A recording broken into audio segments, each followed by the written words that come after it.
guys, what's up? And welcome back to this channel!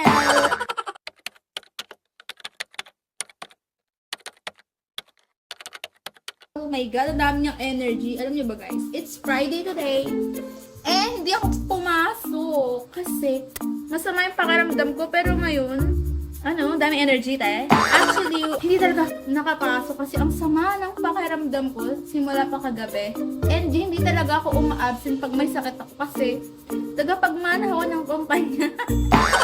For real, hindi ako uma-absent kahit sama ng pakiramdam ko. Parang first time na as in sobrang hilo talaga ako na hindi ako makakilos. And I know kapag pinilit yung sarili ko na pumasok, wala lang kung maibibigay sa mga student ko na knowledge na kailangan nila. That's why I decided na wag na lang tumuloy. And for today's video, guys, alam niyo ba, na sobrang cravings ko. Like, ang tagal ko na netong naghahandaan, pero hanggang ngayon hindi ko pa din siya nagagawa kasi I'm super busy sa school.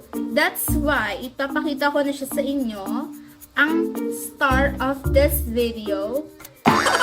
Tada! Ito pa yung kasunod. O, ito.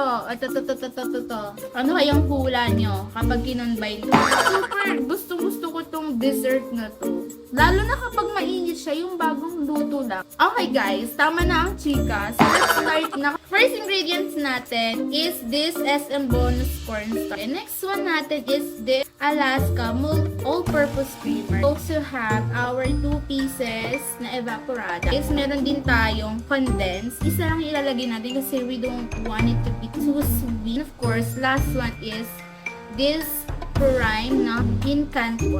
So, wala nang patumpik-tumpik pa. Let's start na. Actually, yung ginagawa ko dito guys, nagpapakulo ako ng tubig. And yung tubig na pinapakulo ko, hindi ko pala sinaksa. So, ayun guys, nagpakulo lang ako ng water. Kasi, para mas mabilis yung process ng pagluluto is gumagamit na ako ng heated water or yung mga tubig na nakakulo na. Unlike kasi kapag kukulo pa siya, halimbawa pinasalo-halo ko na yung mga ingredients, tapos I let it boil under fire, masyadong mahaba yung preparation time. And gusto ko na kasi siya kainin habang mainit pa. Kaya, ang ginagawa ko, iniinit ko na yung tubig. Tapos, tsaka ko siya pinag-combine. And napakadali lang naman ito gawin if you guys wanted to luto din. By the way guys, I'm gonna put this camera around here and I'm gonna have time lapse. So, tingnan nyo na lang ako sa malayo. Go!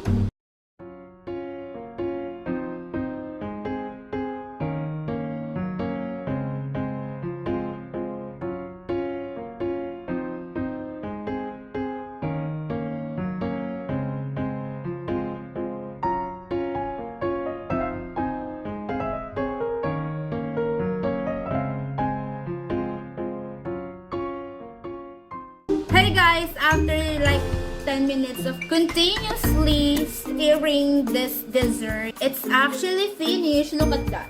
Naka 4 tops. You need sa malaki. And actually guys, tinikman ko siya. Sabi ko sa inyo, masarap talaga to kapag mainit pa. So nagtabi ako dito ng kakainin ko na. And guys, I'm gonna put the cheese on top. Wait. So this is the packaging guys. Hindi siya naka-foil. They use plastic. Pero hindi ito yung type ng cheese na parang masarap papakin. Tulad ng Eden. Diba yung Eden, hindi siya masarap papakin lang. Nang tuloy-tuloy kasi maalat-alat yung Eden. Same lang siya nun. So, tanggalin lang natin yung part na kukunin ko kasi itatabi natin siya. Yeah. Lagyan natin ng cheese. Uy, ang sarap. Guys, look! Yun siya. Yung kalahati may cheese, yung kalahati wala. Kasi hindi ko naman ata ito maubos. Okay. Sige na guys. Bye-bye. Thank you so much for watching. And kung nandito ka pa sa dulo ng video na to, kindly comment letter M. M for masarap. M for mahablangka. If you know, you know. Harap. I won't gonna say it because it's my luto. Pero kung matitikman nyo to, the best. Ang sarap.